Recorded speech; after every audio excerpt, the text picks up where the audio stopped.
Good evening friends, स्वागत है आप सभी का हमारे यूट्यूब चैनल उत्कर्ष नर्सिंग लाइव क्लासेज में। तो आज की क्लास में हम डिस्कस करने वाले हैं हिपेरिन एंड वारफेरिन के बारे में। ठीक है, दोनों ड्रग्स के बारे में डिस्कस करेंगे हम आज, हिपेरिन एंड वारफेरिन के बारे में। सो क्लास को जल्दी से लाइक एंड शेयर कर दीजिएगा। ठीक है, तो जल्दी से शुरू करते हैं। काफ़ी इंपॉर्टेंट क्लास आज की, हिपेरिन एंड वारफेरिन, क्योंकि हम लास्ट क्लास में इसका बेसिक डिस्कस कर चुके हैं कि कैसे इंट्रिंसिक पाथवे होता है, कैसे एक्सट्रिंसिक पाथवे होता है। सो हम आज ही क्लास में डिस्कस करेंगे हिपेरिन एंड यहाँ से दिल्ली एम्स में क्वेश्चन आ चुका है। ठीक है, दोनों एम्स में, दिल्ली एम्स के अंदर जो 2019 में लगा था सितंबर में, एंड जो हाल फिलहाल अभी कंबाइंड में लगा था उसमें भी यहाँ से क्वेश्चन आ चुका है। सो क्वेश्चन पूछता है हिपेरिन से, तो जल्दी से क्लास को शेयर कर दीजिए। तो हम शुरू करते हैं। तो जनरल कुछ बातें आपके सामने लिखी हुई हैं हिपेरिन के बारे में, फिर उसका जो नेक्स्ट पार्ट होगा वो हम यहीं पर डिस्कस कर लेंगे। तो आज हम डिस्कस करेंगे हिपेरिन एंड वारफेरिन। ठीक है, क्लियर यहाँ तक सभी को? तो देखिए हिपेरिन क्या होता है जनरली। तो नॉर्मली हम हिपेरिन की बात करें तो हमारी बॉडी के अंदर जो WBC सेल्स पाई जाती हैं उनके अंदर जो ग्रेन्यूल्स होते हैं, क्योंकि WBC सेल्स हमारे दो टाइप की होती है, ग्रेन्युलोसाइट एंड एग्रेन्युलोसाइट। तो उसके जो ग्रेन्युलोसाइट होती है उसके अंदर 3 टाइप की सेल्स होती हैं, इओसिनोफिल्स, बेसोफिल्स एंड न्यूट्रोफिल्स। जो बेसोफिल्स होती हैं उसी की डेरिवेटिव सेल्स होती हैं मास्ट सेल्स। इनके जो ग्रेन्यूल्स के अंदर आपका एक सब्सटेंस पाया जाता है जिससे हम कहते हैं हिपेरिन। एंड ये हिपेरिन आपकी बॉडी से अगर क्वेश्चन बन जाए कि आपकी बॉडी से जो हिपेरिन नेचुरली कहाँ से रिलीज होता है, आप क्या आंसर करोगे? आपकी बॉडी से जो हिपेरिन रिलीज होता है वो आपके मास्ट सेल्स या फिर बेसोफिल सेल से रिलीज होता है। यहाँ तक क्लियर क्वेश्चन आ चुका है एग्जाम के अंदर। तो जल्दी से क्लास को लाइक एंड शेयर कर दो। शेयर नहीं करते हो एंड लाइक नहीं करते हो, ये आपकी सबसे बड़ी कमी है। तो क्लास को कम से कम जो ऑनलाइन है वो लाइक एंड शेयर कर दीजिए कहीं। ठीक है ना? तो आइए डिस्कस करते हैं, ध्यान से सुनते जाना, पॉइंट ऑफ वाइज पॉइंट है। ठीक है, तो हिपेरिन क्या है? एक नेचुरल एंटीकोगुलेंट है। स्टूडेंट को अभी तक यही पता होता है कि हिपेरिन ओनली बाहर से ही अवेलेबल होता है, नहीं, हमारी बॉडी में भी हिपेरिन बनता है, जिसकी वजह से हमारी बॉडी के अंदर क्लोट के फॉर्मेशन नहीं होते हैं। तो वहाँ पे हिपेरिन एक्ट करता रहता है। ध्यान से सुनते जाना। हिपेरिन एक नेचुरल एंटीकोगुलेंट है, फास्टली बताऊंगा। एंड हिपेरिन एक हेटेरो पॉलीसैकेराइड स्ट्रक्चर होती है। हेटेरो पॉलीसैकेराइड, एक होमो होता है, एक हेटेरो होता है। ये कौन सी होती है? हेटेरो पॉलीसैकेराइड स्ट्रक्चर होती है। Then naturally release by mast cells and basophil cells. काफी इंपॉर्टेंट क्वेश्चन है, लगा लीजिएगा। नेचुरली कहाँ से रिलीज होता है? मास्ट सेल्स एंड हिपेरिन से, बेसोफिल सेल से आपका हिपेरिन रिलीज होता है। नाउ जो हिपेरिन होता है ये एक वाटर सोल्यूबल होता है। एंड हमने हमारी सेल की क्लास में डिस्कस किया था किसके बारे के अंदर? फॉस्फोलिपिड लेयर, जो एक बाई लेयर होती है, जो क्या करती है आपके fat soluble and water soluble molecules को किस तरीके से वो अलाउ करती है, कैसे अलाउ नहीं करती है, सब हम डिस्कस कर चुके हैं। जो सब्सटेंस वाटर सोल्यूबल होते हैं वो फॉस्फोलिपिड मेम्ब्रेन को क्रॉस नहीं कर पाते हैं, ओनली कैरियर प्रोटीन उनके लिए रेस्पॉन्सिबल होती है। तो यहाँ पे जो आपका हिपेरिन होता है, सुनते जाना, वो क्या होता है? वाटर सोल्यूबल होता है, जिसकी वजह से ये आपके प्लेसेंटा को क्रॉस नहीं कर पाता है। BBR placenta blood brain barrier होता है जो एस्ट्रोसाइट सेल्स का बना होता है। एंड प्लेसेंटा होती है वो भी ओनली फैट सोल्यूबल चीज़ों को अलाउ करती है, वाटर सोल्यूबल चीज़ों को अलाउ नहीं करती है। तो एग्जाम में क्वेश्चन आता है कि ड्रग ऑफ चॉइस एंटीकोगुलेंट कौन सा होता है ड्यूरिंग प्रेगनेंसी? क्या राइट आंसर करोगे? हिपेरिन, क्योंकि हिपेरिन प्लेसेंटा को क्रॉस नहीं करता है मदर के अंदर। अगर पूछ ले बच्चे के अंदर ड्यूरिंग जेस्टेशनल एज बेबी के लिए drug of anticoagulant drug of choice कौन सा होगा? तो क्या करोगे? वारफेरिन होगा। हिपेरिन उस कंडीशन में नहीं होगा, क्योंकि हिपेरिन तो क्रॉस ही नहीं करता है, सिंपल सी बात है। ठीक है, तो देखिएगा यहाँ पे ध्यान से सुनना। हिपेरिन क्या है? ये does not cross placenta and blood brain barrier. And एक और क्वेश्चन बनता है, आपकी बॉडी में स्ट्रॉन्गेस्ट ऑर्गेनिक एसिड कौन सा होता है? तो आप राइट आंसर करोगे हिपेरिन। एंड इनऑर्गेनिक जो एसिड स्ट्रॉन्गेस्ट एसिड होता है वो होता है आपका HCl। ठीक है, HCl, ये भी क्वेश्चन कर लेना। इनऑर्गेनिक कौन सा होता है? HCl होता है। ठीक है, हाइड्रोक्लोरिक एसिड। ठीक है, देन अब आता है हिपेरिन। यहाँ तक क्लियर हो गया सभी को? मैकेनिज्म ऑफ एक्शन, यही वो बात है जो मैंने कल आपको समझाने के लिए इतना सब कुछ पढ़ा है कि मैकेनिज्म ऑफ एक्शन क्या होती है हिपेरिन की। जब तक बेसिक नहीं आएगा ड्रग्स नहीं पढ़ पाओगे। ठीक है, इसीलिए बेसिक आना जरूरी है, तभी फार्माकोलॉजी आएगी आपको। तो ध्यान से सुनते जाना। मैकेनिज्म ऑफ एक्शन यहाँ पे बताता हूँ, मैकेनिज्म ऑफ एक्शन। ठीक है, ध्यान से सुनते जाना। Like and share, like and share, जो स्टूडेंट ऑनलाइन है लाइक एंड शेयर कर दो, जो भी आपके ग्रुप्स हैं, ठीक है। अगर आपका सपोर्ट होगा तो इसी तरीके से स्टूडेंट जुड़ते जाएंगे, क्योंकि अभी बेसिक शुरुआत की है हमने, एंड इसी तरीके से हम जैसे ग्रो अप करेंगे एक अच्छा बेटर कंटेंट आपके सामने एक बेटर स्ट्रॉन्ग के साथ हम अवेलेबल होंगे। सो आपका सपोर्ट ज़्यादा जरूरी है गाइस, आपका सपोर्ट बहुत ज़्यादा जरूरी है। सो मैकेनिज्म ऑफ एक्शन क्या होता है, ठीक है। मैकेनिज्म ऑफ एक्शन मतलब कि किस तरीके से आपका ये हिपेरिन एक्ट करता है, इसका फिजियोलॉजी क्या है, तो ध्यान से सुनिएगा। ये active antithrombin third factor, antithrombin third, ठीक है। ध्यान से सुनना, मैंने कल क्या बोला था कि जो आपका प्रोथ्रोम्बिन इनएक्टिव होता है वो प्रोथ्रोम्बिन एक्टिव में कन्वर्ट होता है, किसकी प्रेजेंस के अंदर, सॉरी, प्रोथ्रोम्बिन से क्या बनता है आपका, प्रोथ्रोम्बिन से क्या बनता है आपका थ्रोम्बिन बनता है, थ्रोम्बिन, ठीक है।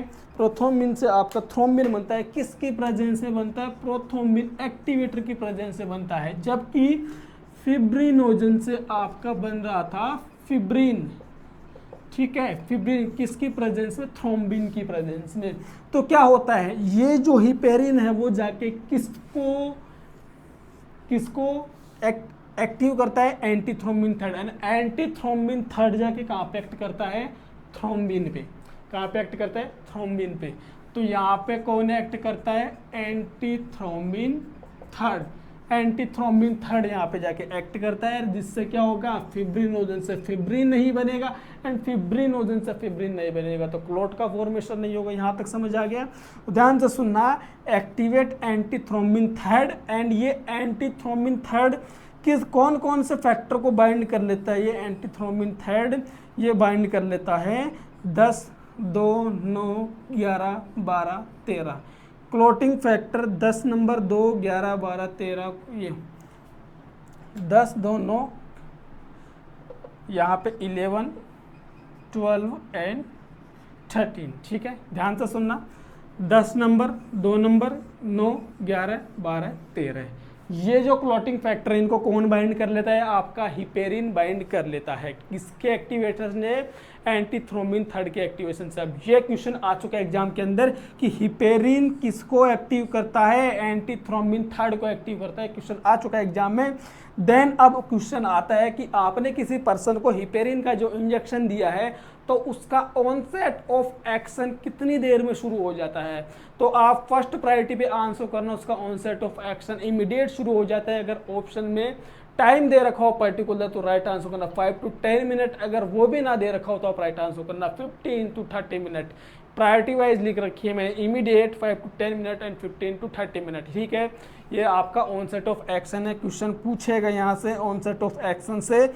देन ड्यूरेशन ऑफ एक्शन क्या होता है हिपेरिन का, मतलब कि आपने किसी पर्सन को हिपेरिन दे दिया तो कितनी देर तक आपकी बॉडी के अंदर एक्शन दिखाएगा, उसे हम कहते हैं ड्यूरेशन ऑफ एक्शन। तो वो आपका जो होगा 4 to 6 आवर्स। ये डाटा याद रखना, जब मैं आपको पढ़ाऊंगा ब्रिज मैकेनिज्म क्या होती है, ब्रिज मैकेनिज्म क्या होती है, तब ये बात आपके फिर से सामने आएंगी।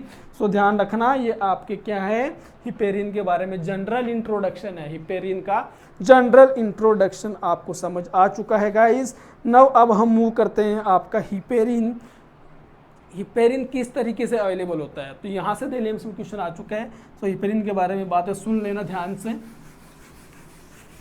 काफ़ी इंपॉर्टेंट है यार, हिपेरिन क्वेश्चन बनता है यहाँ से। सो इसको नोट कर लेना एंड या फिर समझ लेना, ठीक है। इसलिए मैंने थोड़ा टाइम कंज्यूम ना हो इसलिए मैंने ये थोड़ी बातें आपके सामने पहले लिख दी है। बिल्कुल बेसिक है, बिल्कुल सिंपल है। अब जो बात आएगी आपके सामने, ध्यान से सुनते जाना। आपके पास हिपेरिन दो तरीके से अवेलेबल होता है, हाई मोलिक्यूलर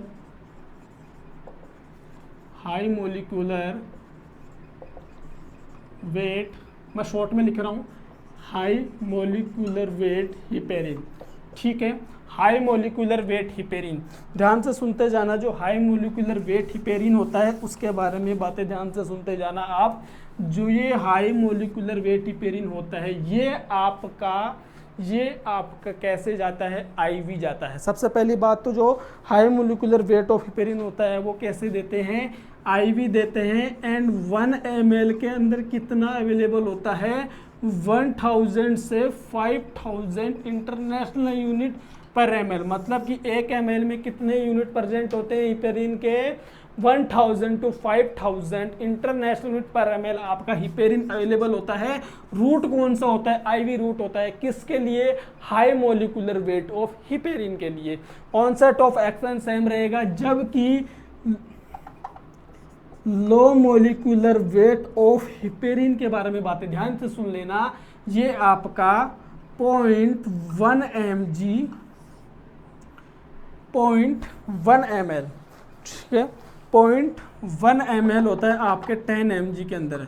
0.1 ml अवेलेबल होता है आपके 10 mg के अंदर, अलग अलग स्ट्रेंथ में अवेलेबल होता है। लेकिन जो दिल्ली एम्स में क्वेश्चन आ चुका है यहाँ से, वो ये आ चुका है कि हिपेरिन को कौन से रूट से दिया जाता है। फर्स्ट प्रायोरिटी पे आंसर करना सबक्यूटेनियस, अगर सबक्यूटेनियस ना हो तो फिर जाना आप आईवी में। अगर पार्टिकुलर दे रखा हो तो अच्छी बात है, अगर ना दे रखा हो तो आप सबक्यूटेनियस पे ओके टिक करना।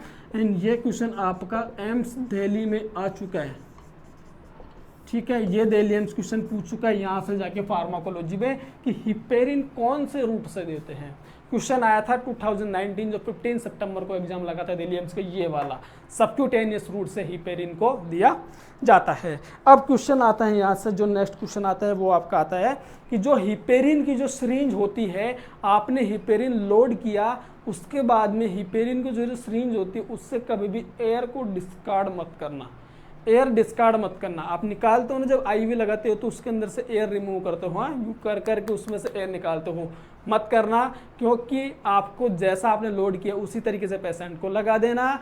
क्यों? उससे बेनिफिट क्या होगा कि उसके लीकेज के चांसेस नहीं होते हैं। जो बैकफ्लो आता है इंजेक्शन लगाने के बाद वो नहीं होता है, इसलिए आपको नीडल के अंदर एयर को डिस्कार्ड नहीं करना। Do not discard air, note कर लेना, डू नॉट डिस्कार्ड। ये क्वेश्चन पूछ सकता है एग्जाम के अंदर, क्या प्रायोरिटी नर्सिंग एक्शन होगा? Do not discard air. अब ये सब हटा रहा हूँ, अब जो इम्पोर्टेंट बात आएगी, हिपेरिन को, जैसे मान लो किसी पर्सन को हिपेरिन चल रहा है, तो हिपेरिन सबसे पहले बात तो कौन से पाथवे पे एक्ट करता है, एंड देन इसको जो चल रहा है ये हिपेरिन, उसको किस चीज से इंडिकेट करते हैं। आ चुका है क्वेश्चन एम्स के अंदर, सफदरजंग के अंदर यहाँ से, तो ध्यान से सुनना कि पीटीआई एनआईआर क्या होते हैं, एपीटीटी क्या होता है, ये सब हम डिस्कस करने वाले हैं। तो यहाँ तक क्लियर है सभी को? फार्मा बेसिक से पढ़ो तो बेटर, ज़्यादा समझ में आती है, ठीक है ना। तो अभी तो आपका इस तरीके से क्वेश्चन क्लियर हो जाए वो एनफ है। देन फिर जब आपका शुरू होगा पोर्शन, देन अच्छे से पढ़ लेंगे। तो देखो यहाँ पे क्या आने वाला है, अब आपका हम पढ़ने वाले हैं यहाँ पे अब जाके इंट्रिंसिक पाथवे के बारे में, जो कल हमने डिस्कस किया था। तो हिपेरिन कहाँ पे एक्ट करता है? सबसे पहले तो इंपॉर्टेंट क्वेश्चन ये आता है, तो हिपेरिन आपके इंट्रिंसिक पाथवे पे एक्ट करता है। इंट्रिंसिक पाथवे पे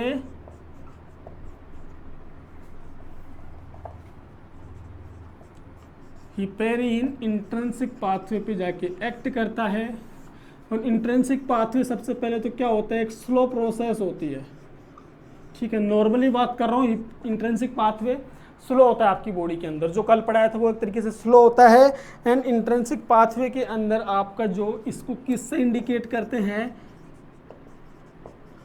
इंडिकेटेड बाय एपीटीटी। ये क्वेश्चन आ चुका है एग्जाम के अंदर कि इंट्रिंसिक पाथवे को किससे शो करते हैं, एपीटीटी से शो करते हैं, ठीक है। APTT, activate prothrombin time, activate prothrombin time से इसको शो किया जाता है। देन अब जो आपका यहाँ से क्वेश्चन बनेगा कि हिपेरिन, इसका नॉर्मल टाइम ध्यान रखो एपीटीटी का, जिसका जो नॉर्मल टाइम होता है वो आपका होता है 33 सेकेंड। कितना? 33 सेकेंड। रेंज में पूछे तो 26 से 35 सेकेंड, ठीक है। ये याद रखना 33 सेकेंड। कैसे याद रखना है अभी मैं आगे बताऊंगा, ये याद रख पाओगे आप, मैं बताऊंगा कैसे याद रखना है। सो इसका नॉर्मल ड्यूरेशन कितना होता है एपीटीटी का, 33 सेकेंड। अब आपका जो हिपेरिन होता है किससे अफेक्ट करता है, किसको अफेक्ट करता है, अफेक्ट एपीटीटी पाथवे। अब एग्जाम में क्वेश्चन आता है कि किसी पर्सन को हिपेरिन चल रही है तो नर्स किस चीज को असिस्ट करेगी, नर्स को किसको मॉनिटर करना है, तो monitor APTT pathway, monitor APTT intrinsic pathway. APTT time को वो मॉनिटर करेगी। तो नॉर्मल कितना होता है आपका, जो नॉर्मल होता है ये देखने को मिलता है कितना, 33 सेकंड। अगर आपने किसी पर्सन को हिपेरिन दिया है तो ये 33 से बढ़ के कितना इंक्रीज हो जाता है, तो ये आपका, अगर आपने इफ एंटीकोगुलेंट थेरेपी, तो आपका जो एपीटीटी पाथवे है वो कितना बढ़ जाता है, ये आपका 60 से 80 सेकंड तो करना रेंज में, सिंगल बेस्ट आंसर करना 90 सेकंड। तो सिंगल बेस्ट आंसर क्या करोगे आप वहाँ पे, 90 सेकंड। ध्यान से सुनो, फिर से सुनो क्या कहना चाहता हूँ मैं। तो जो आपका हिपेरिन होता है वो किसको अफेक्ट करता है, एपीटीटी पाथवे को अफेक्ट करता है। एंड जब आप किसी पर्सन को एंटीकोगुलेंट दे रहे होते हो तो जो आपका नॉर्मल एपीटीटी टाइम था वो बढ़ के कितना हो जाता है, 90 सेकंड हो जाता है, मतलब कि 3 गुना इंक्रीज हो गया है। अगर ये पाथवे मोर देन 90 सेकंड चला जाता है तो उस पर्सन को स्पॉन्टेनियस ब्लीडिंग होने के चांसेस हो जाते हैं। एंटीकोगुलेंट मतलब कि क्लोट नहीं होगा, एंड क्लोट नहीं होगा तो बॉडी के अंदर क्लोटिंग मैकेनिज्म ही कंप्लीट नहीं होगी, मतलब ब्लीडिंग के चांसेस हो सकते हैं। ठीक है, so after 90 second take bleeding precaution. 90 second के बाद में ब्लीडिंग के प्रिकॉशन लेने हैं आपको, मतलब इसीलिए तो मॉनिटर करते हैं किसको, एपीटीटी टाइम को, क्योंकि ये एपीटीटी टाइम है वो आपके किसको अफेक्ट कर रहा है, इंट्रिंसिक पाथवे के अंदर हिपेरिन की वजह से अफेक्ट हुआ है, जिसका नॉर्मल ड्यूरेशन इतना था। लेकिन किसी को एंटीकोगुलेंट चल रही है तो ये बढ़ के इतना हो जाता है। अगर इससे ज़्यादा हो गया तो पर्सन को ब्लीडिंग हो सकती है। उस कंडीशन के अंदर आप पर्सन को ब्लीडिंग हो सकती है तो क्या देते हो, एंटीडोट का नाम कौन सा है, एंटीडोट से क्वेश्चन आता है, तो एंटीडोट देते हो हिपेरिन के लिए कौन सा, प्रोटामीन सल्फेट। बहुत बार पूछ चुका है ये क्वेश्चन एग्जाम के अंदर, कम से कम बहुत बार पूछ चुका है, 1000 बार तो मान लीजिए अब तक के जो एग्जाम हो चुके हैं, हर किसी एग्जाम का जूशी क्वेश्चन है। एंटीडोट ऑफ हिपेरिन याद रखना, एचपी, हिंदुस्तान पेट्रोलियम पंप, बहुत बार नाम सुना होगा एचपी, हाँ, हिंदुस्तान पेट्रोलियम पंप। निकलते रहते हो सड़क पे, जाते हो पेट्रोल डलवाते हो, किससे कौन से पेट्रोल पंप से, एचपी से। तो याद रखना हिपेरिन का कौन सा एंटीडोट होता है, protamine sulphate. And protamine sulphate होता है वो आप जनरली कितना देते हो, 50 mg पर 5 ml, ठीक है, 50 mg पर 5 ml। तो ये आपकी किसकी कहानी है, ये आपकी हो चुकी है, ये कहानी हो चुकी है किसकी, हिपेरिन की। ठीक है, बता चुका हूँ मैं किस किस को बाइंड करेगा। सारे क्वेश्चन हिपेरिन से जितने भी बनते हैं ये आपको यहाँ से ही मिल जाएंगे और कहीं पे भटकने की जरूरत नहीं है। हिपेरिन यहाँ पे आपका जाके कंप्लीट है गाइस। ठीक है, अब जो आपका आता है हिपेरिन से क्वेश्चन बनेगा कि कहाँ कहाँ पे दे सकते हैं, ध्यान से सुनते जाना। डायलिसिस वाले पेशेंट में हिपेरिन चलता है, ठीक है, किसी पर्सन को सेंट्रल लाइन चल रही है उसमें हिपेरिन चलता है, एबीजी सैंपल लेते हो उसे हिपेरिन देते हो, एंड बहुत सारे ऐसे कंडीशन है जहाँ पे हिपेरिन चलता है क्योंकि एंटीकोगुलेंट जैसे एक्ट करता है। एंड ऐसे कौन से कंडीशन है जहाँ पे हिपेरिन कॉन्ट्रा इंडिकेटेड होता है, ऐसे कोई भी कंडीशन जहाँ पे ब्लीडिंग हो सकती है वहाँ पे हिपेरिन मत देना। जैसे आपका हाइपरटेंशन हो गया, हीमोफीलिया हो गया, किसी पर्सन को हिपेरिन चल रहा है, एस्प्रिन चल रहा है, उस पर्सन को हिपेरिन मत देना। What is the side effect of heparin, तो फर्स्ट आता है आपका ब्लीडिंग, देन आता है थ्रोम्बोसाइटोपेनिया, ऑस्टोपोरोसिस, देन आता है आपका एलोपेसिया। 4 मेजर साइड इफेक्ट होते हैं, ब्लीडिंग, थ्रोम्बोसाइटोपेनिया, एलोपेसिया और तो ऑस्टोपोरोसिस। लिख लेना, ब्लीडिंग से भी क्वेश्चन आता है, दिल्ली एम्स से बड़ा डीप जाके क्वेश्चन करता है, ब्लीडिंग, थ्रोम्बोसाइटोपेनिया, ऑस्टियोपोरोसिस, एलोपेसिया। ये 4 मेजर साइड इफेक्ट देखने को मिलते हैं हिपेरिन की वजह से। ठीक है, यहाँ तक क्लियर है। किसी को कोई डाउट हो तो रख ही लेना, इससे बेटर कुछ नहीं मिलेगा क्योंकि ये जो मैंने समझाया है वो एनफ है एग्जाम में क्वेश्चन अटेम्प्ट करने के लिए। हिपेरिन से आ गया तो गलत नहीं होगा। क्वेश्चन बनेगा दिल्ली एम्स के अंदर तो डोज से ज़्यादा क्वेश्चन बनता है। डोज से जो मैं आपको बता चुका हूँ, डोज कितनी क्या देते हैं हाई मोलिकुलर वेट में एंड लो मोलिकुलर वेट में साइड से, एंड जो जूसी क्वेश्चन बनते हैं वन लाइनर क्वेश्चन जो स्टार्टिंग में थ्योरी लिखी थी कंप्लीट है। अब आ जाओ वारफरीन पे चलते हैं, ठीक है। एक्सट्रिंसिक पाथवे समझ आ गया है। एक्सट्रिंसिक पाथवे सबसे पहली बात तो होता है स्लो होता है, किससे शो करते हैं, सॉरी इंट्रिंसिक पाथवे किससे शो करते हैं, इसको एपीटीटी से शो किया जाता है। फिर हिपेरिन किसको इफेक्ट करता है, एपीटीटी पाथवे को इफेक्ट करता है। अगर कोई किसी पर्सन को हिपेरिन चल रही है तो नर्स क्या मॉनिटर करेगी, एपीटीटी मॉनिटर करेगी। नॉर्मली कितना होता है, नॉर्मली जो इसका टाइम देखने को मिलता है 33 सेकेंड। देखो अगर मोर देन 33 सेकेंड मतलब कि किसी पर्सन को एंटीकोगुलेंट चल रहे हैं तो नॉर्मल कितना हो सकता है, 90 सेकेंड तक नॉर्मल बढ़ सकता है ये पाथवे। अगर मोर देन 90 सेकेंड चला जाता है तो पर्सन के अंदर ब्लीडिंग, स्पॉन्टेनियस ब्लीडिंग हो सकती है। उस कंडीशन में क्या करोगे, बेड साइड आपको क्या रखना है, एंटीडोट प्रोटामिन सल्फेट, ठीक है। कंप्लीट यहाँ तक। आ जाओ वारफरीन पे।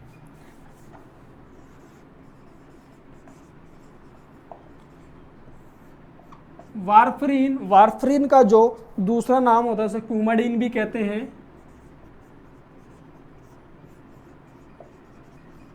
एंड ये क्वेश्चन आ चुका है क्यूमाडीन से, ठीक है। ये क्यूमाडीन से क्वेश्चन आ चुका है। तो जो आपका वारफरीन होता है ये सेमी सिंथेटिक एंटीकोगुलेंट होता है। सेमी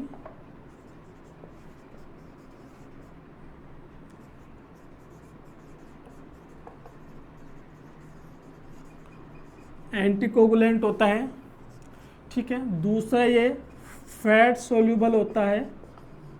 इंपॉर्टेंट बात आएगी, ध्यान से सुनना, फैट सोल्यूबल होता है। And it can cross placenta, मतलब ये प्लेसेंटा को क्रॉस कर सकता है। तो ऐसे मदर के अंदर आपको वारफरीन के प्रिकॉशन को ध्यान रखना है, वरना बच्चे के अंदर क्या हो सकता है, फीटल वारफरीन सिंड्रोम। फीटल वारफरीन सिंड्रोम ये बच्चे में देखने को मिल सकता है वारफरीन की वजह से, क्योंकि ये प्लेसेंटा को क्रॉस कर सकता है। एंड अब आता है जो आपका ये एंटीकोगुलेंट होता है वो किसको अफेक्ट करता है, ये विटामिन के जो विटामिन के की वजह से जो क्लॉटिंग फैक्टर एक्टिवेट होते हैं उनके सिंथेसिस को डिक्रीज करता है। सो वारफरीन डिक्रीज एक्टिविटी ऑफ विटामिन के या फिर डिक्रीज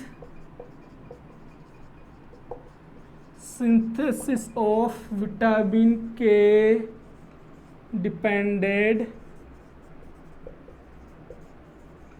क्लॉटिंग फैक्टर। बातें सुन लो, विटामिन के क्या होता है, 2, 7, 9, 10 ये क्या होते हैं, विटामिन के डिपेंडेंट क्लॉटिंग फैक्टर होते हैं। विटामिन के डिपेंडेंट क्लॉटिंग फैक्टर कौन कौन से होते हैं, 2, 7, 9, 10 ध्यान रखना, ठीक है। तो ये क्या करता है, ये विटामिन के आपके लार्ज इंटेस्टाइन से बनता है एंड जाके लीवर के अंदर ये इन क्लॉटिंग फैक्टर के सिंथेसाइज के अंदर अपना रोल प्ले करता है, ठीक है। लार्ज इंटेस्टाइन से कौन सा विटामिन आता है, तो किसी पर्सन के अंदर अगर लार्ज इंटेस्टाइन की डिजीज देखने को मिलती है तो कौन सा पर्सन के अंदर क्लॉटिंग मैकेनिज्म अफेक्ट होगी कि नहीं होगी, होगी, बिल्कुल होगी, क्योंकि 2, 7, 9, 10 वहाँ पे नहीं बनेंगे। तो ऐसे पर्सन के अंदर ब्लीडिंग के चांस होते हैं, बिल्कुल होते हैं। Priority nursing intervention, take bleeding precaution, ठीक है। यहाँ तक क्लियर है सभी को। अब देखिए इसके बाद जो आता है ये आपके विटामिन के सिंथेसिस फैक्टर को इफेक्ट करता है।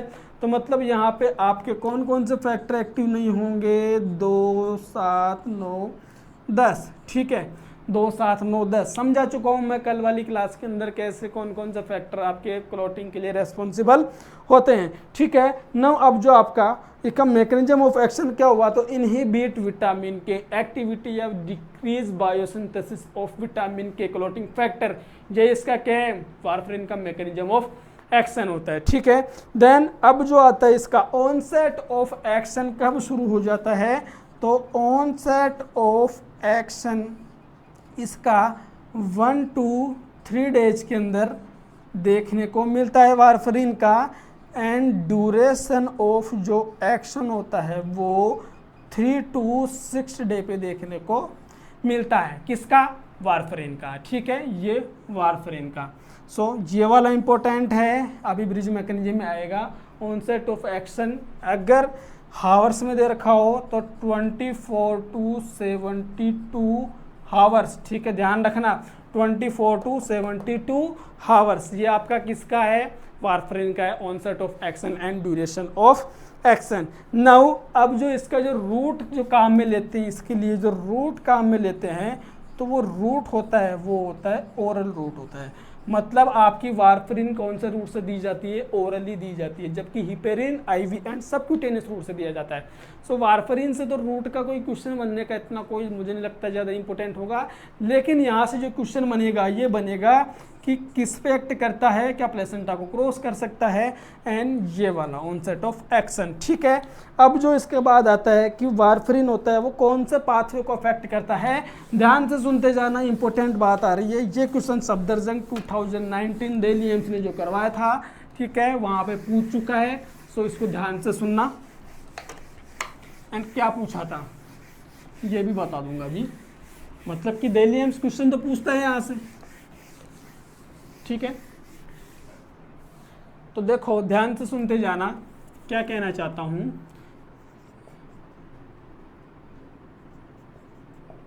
एक्सट्रिंसिक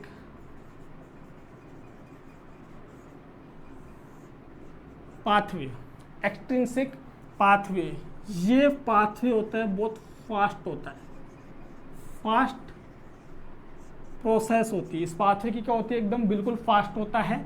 ठीक है, एंड ये जो पाथवे होता है इसको हम शो करते हैं PT एंड INR से, prothrombin time and international normalisation ratio से इसको शो किया जाता है। ठीक है, तो यहाँ पे आपको समझ आ रहा होगा कि एक्सट्रिंसिक पाथवे किससे शो करते हैं? PT INR से। जो आपकी वारफरीन होती है, जो आपकी वारफरीन होती है किसको अफेक्ट करती है? Affect PT INR। ठीक है, PT INR। जो PT INR का नॉर्मल जो रेशो होता है, ध्यान से सुनते जाना, वो होता है 11 सेकंड। याद रखने का तरीका ध्यान रखना, PT को तो याद रख सकते हैं 11 सेकंड से, एंड APTT को याद रखना है 33 सेकंड से। 3 गुना होता है आपका APTT टाइम। याद रखने का यही तरीका है और कोई नहीं है। PT में 11 सेकंड, APTT में 33 सेकंड, 3 गुना। ठीक है, बाकी रेंज तो मैंने समझा दी है। फिर इसका जो एडल्ट के अंदर रेंज की बात करें सर, 9.6 to 11.6, 9.6 to 11.6 सेकंड होता है, वो नॉर्मल PT का रेशो होता है। एंड बच्चों के अंदर इसका 11 से 15 सेकंड देखने को मिलता है। किस में? चिल्ड्रन के अंदर। ठीक है, ये बातें ध्यान रखना, ये थोड़ा सा इंपॉर्टेंट है, ये वाला पॉइंट इंपॉर्टेंट है कि अगर आपसे एग्जैक्ट डाटा ध्यान रखना चाहो तो 9.6 to 11.6 एंड बच्चों में 11 से 15 सेकंड। ठीक है, यहाँ तक क्लियर है सभी को। एंड इसके लिए रेंज ध्यान रखो तो 10 से 14 सेकंड। सारे याद रखने पड़ेंगे, एक लाइन याद रखनी है, आंसर के पास पहुंच जाओगे 11 सेकंड। ठीक है, एंड जो INR होता है, इसका जो नॉर्मल रेशो होता है, INR का नॉर्मल जो टाइम होता है, नॉर्मल टाइम की बात करूँ सब सेकंड में है, 0.9 to 1.1 सेकंड। ये आपका INR का है, पूछ चुका है एग्जाम में INR का टाइम कितना होता है। इंटरनेशनल नॉर्मलाइजेशन रेशियो इसका नाम होता है। ठीक है, यहाँ तक क्लियर है सभी को। अब देखो ध्यान से, क्लास को लाइक एंड शेयर। यार जो स्टूडेंट है कम से कम क्लास को लाइक कर दिया करो, जो शेयर कर दिया करो, जो आपके ग्रुप से स्टूडेंट ज़्यादा जुड़ने चाहिए कम से कम। ठीक है, यहाँ तक क्लियर है सभी को। PT INR से शो करते हैं। तो सर किसी पर्सन को वारफरीन चल रही है तो उसने PT INR को अफेक्ट किया, तो ऐसे कंडीशन के अंदर कौन सा टाइम पीरियड इंक्रीज हो जाएगा? तो आप क्या आंसर करोगे ऐसी कंडीशन के अंदर? पर्सन में आपका जो टाइम इंक्रीज होगा कौन सा? प्रथम मीन टाइम इंक्रीज होगा। लेकिन इससे पहले ध्यान से सुन लेना, 1983 के अंदर प्रथम मीन टाइम की 1983 के बाद में प्रथम मीन टाइम के स्थान पर INR को यूज किया जाने लगा है। INR को यूज किया, मतलब इससे पहले इसको इससे इंडिकेट करते थे, लेकिन बाद में INR से ही इंडिकेट करने लगे हैं।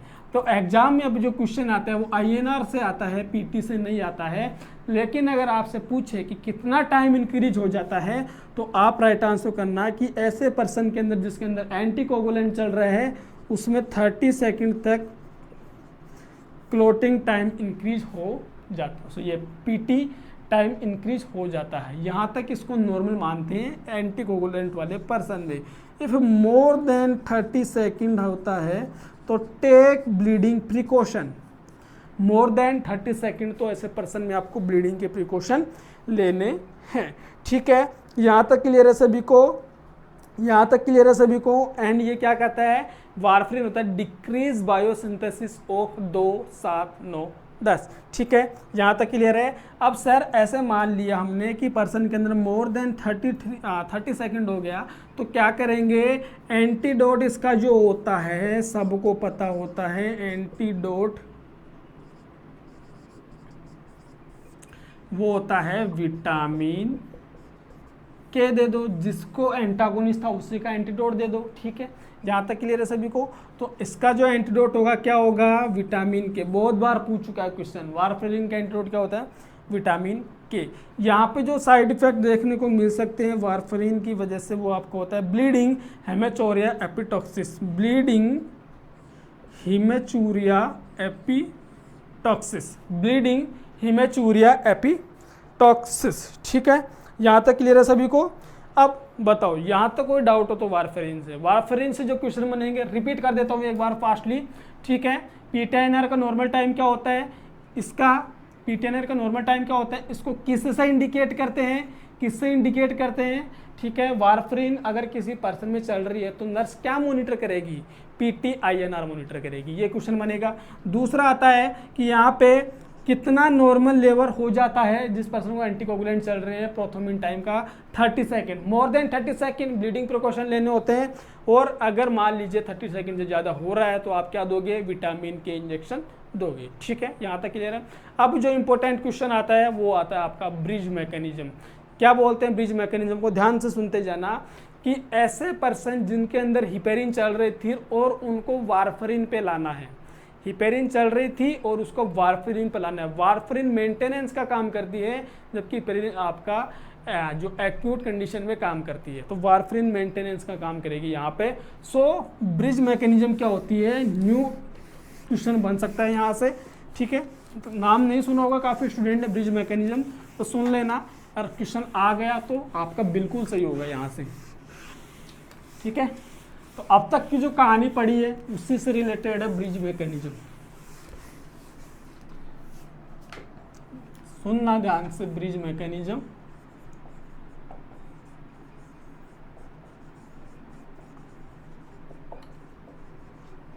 ठीक है। ब्रिज मैकेनिज्म मैं पहले बोल देता हूँ। मान लीजिए कोई पर्सन था जिसे हिपेरिन चल रही है। ठीक है, हिपेरिन चल रही है तो उसको वारफरिन से लाना है, तो ऐसे पर्सन के अंदर आप हिपेरिन के साथ साथ में वारफरिन को शुरू कर देते हो।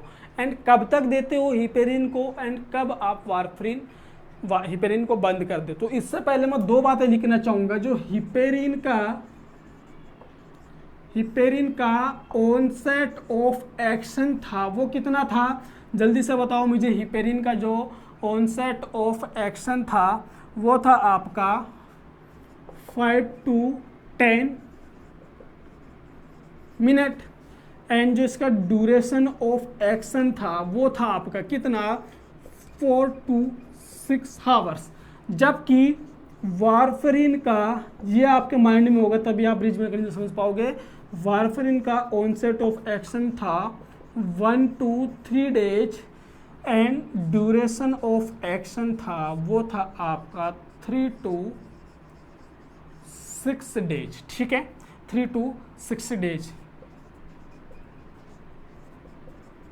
ठीक है, अब देखो ब्रिज मैकेनिज्म समझते हैं यहाँ पे। मान लीजिए किसी पर्सन को क्या चल रही है, हिपेरिन चल रही है, तो आप इसके साथ में आप क्या चला दो, वारफरीन चला दो।